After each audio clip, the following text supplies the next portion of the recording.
Bonsoir tout le monde, ici Monsieur Cacahuète et Neige qui est derrière moi. Aujourd'hui nous sommes mardi 23 juillet 2019, il est déjà 22h23 et ce soir donc avec Zoulut on a essayé de regarder ce film là, Le Vaisseau de l'Angoisse. Alors c'est un film que je connaissais déjà, je l'avais déjà autrefois en DVD, je l'avais pas vu au cinéma non mais je sais pas, le DVD m'inspirait, je l'avais acheté il y a longtemps dans les années 2000. Je l'avais acheté, je l'avais vu, j'avais bien aimé. Bon, il se trouve qu'après, j'avais perdu ma collection DVD et puis j'avais fini par le retrouver. Alors, je sais plus si c'était à cash ou en brocante. Et elle acheté. Et puis donc, c'est ce soir-là qu'on l'a vu avec Zouglut. Alors, elle connaissait pas du tout l'histoire. Au début, elle était un peu inquiète parce que quand elle a vu le menu s'afficher en 3D, c'est surtout le menu qui faisait peur. Donc, mais bon, ça va, le film ne faisait pas si peur que ça. Mention bien plus pour l'introduction qui est vraiment super. Mais avant ça, on va quand même lire le synopsis au dos du, du boîtier DVD. Alors évidemment, comme son nom l'indique, ça va être une histoire de bateau fantôme, évidemment. Le vaisseau de l'angoisse. Alors, au milieu de l'océan, personne ne vous entend crier. 1962, l'Antonia Grazza, véritable palace flottant, disparaît sans laisser de traces. 40 ans plus tard, un pilote canadien repère l'épave. Avec l'équipe du remorqueur l'Arctic Warrior, il entreprend de ramener le paquebot jusqu'à la côte pour en tirer un bon pactole. Mené par le capitaine Murphy Gabriel Byrne et l'intrépide Epps Juliana Margulies, les chasseurs d'épaves découvrent un navire en décomposition, mais aucune trace des passagers. Des phénomènes étranges surgissent, des forces obscures se déchaînent. Les voilà piégés en plein océan. Embarqué pour une croisière d'enfer avec la belle Juliana Margulies, Urgence, et le redoutable Gabriel Byrne, Stigmata, Usual Suspect, une scène d'ouverture digne des meilleurs films d'horreur, de sombres corridors, des effets spéciaux sanglants, et macabre à souhait, le vaisseau de l'angoisse à l'étoffe d'un classique du genre. Âme sensible s'abstenir. Oui, alors ils en font évidemment trop au dos. Ils en font trop, et puis du coup ça résume pas grand chose. Ils en rajoutent un petit peu tout ça, mais le film est vraiment pas mal. Et oui, je suis tout à fait d'accord, c'est le genre de film qui mérite d'être un classique. Voilà, si vous aimez les films d'horreur et ce qui se passe dans les bateaux, tout ça, voilà, c'est le genre de film à voir, donc vraiment un bon film.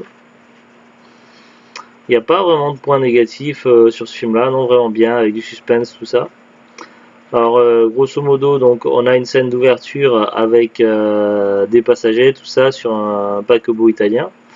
Ça se passe mal et puis après donc on arrive sur le temps présent et donc on se doute ce que ça a vu au début c'était dans le passé et on a une équipe de remorqueurs qui venait de terminer une mission qui faisait un break dans un pub en train de boire un coup tout ça de discuter quand tout à coup on a un jeune pilote qui vient les voir et qui leur propose une mission donc il propose un bateau qu'il a aperçu lors de ses passages en aviation lors de ses survols et décide de faire affaire, donc de partager la vente du bateau.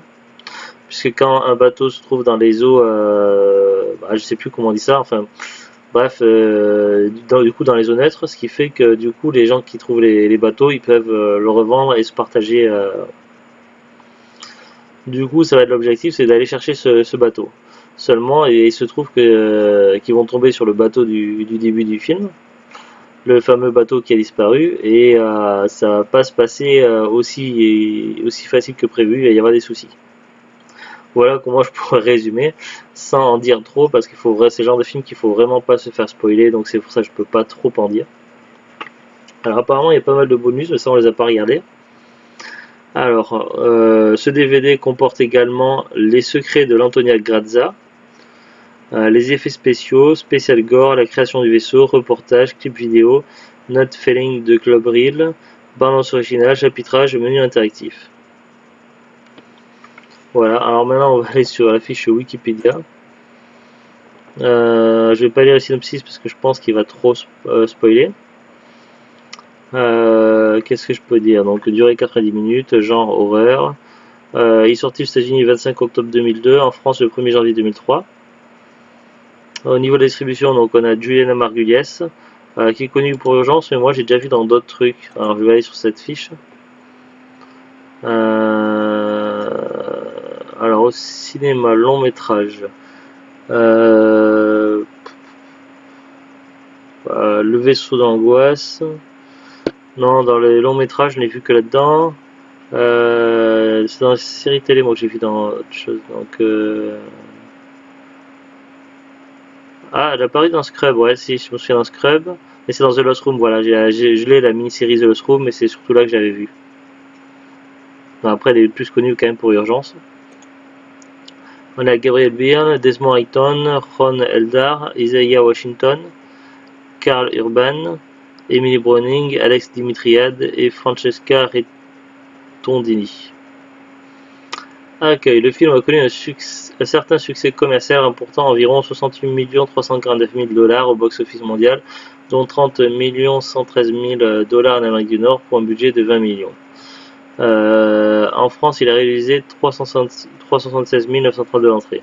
Il a reçu un accueil critique très favorable, recueillant 13% de critiques positives avec une note moyenne de 3,8 sur 10 et sur la base de 122 critiques collectées sur le site agrégateur de critiques Rotten Tomatoes. Sur Metacritic, il obtient un score de 28 sur 100 sur la base de 25 critiques collectées. DVD Blu-ray. Le film est sorti en France sur les supports standards et haute définition. Le vaisseau de l'angoisse, donc un DVD sorti le 2 juillet 2003, édité par Warner Home Cinéma, donc c'est celui-là, et distribué par Warner Home Video France, l'audio français, hein. Bon, voilà tout ce que j'ai déjà dit. Pour la version Blu-ray, c'est sorti le 9 juin 2010, édité par Warner. Voilà, rien de particulier de plus. Je pense pas qu'il y ait de grande différence entre la version DVD et Blu-ray. A priori, non. Alors le DVD, donc cette édition là, donc elle n'est plus trouvable dans le commerce, mais sur Amazon.fr on peut toujours trouver un import, donc expédié vendu par Amazon, donc une version import du Royaume-Uni, donc c'est zone 2 aussi, donc pour 7,55 €. La version import, elle contient les langues italien, anglais et français, donc ça tombe bien pour ceux qui veulent vraiment en neuf. Bon, après il y a moyen de trouver moins cher si on va sur Rakuten, donc anciennement Presse Minister. Il y a 197 personnes qui vendent cette édition là, donc il y a du monde. Beaucoup en occasion à partir de 90 centimes. Si on cherche un neuf, on peut trouver un neuf sous blister à partir de 3 €. Ah bon, après il faut rajouter évidemment 3 € et 9 centimes de frais de port. Voilà, sinon c'est le genre de film quand même qui est relativement courant, je pense. On doit pouvoir le trouver à l'occasion de temps en temps dans les magasins cash ou en brocante. Voilà, c'est dans une de ces occasions là qu'on l'a acheté, je me souviens plus exactement. En tout cas, voilà, ça reste un petit classique bien sympathique, voilà, que personnellement je recommande. Ça fait partie des films que j'aime bien.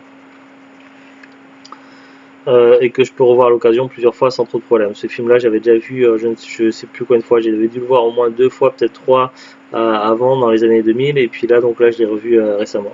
Récemment, oui, récemment, tout à l'heure. Voilà.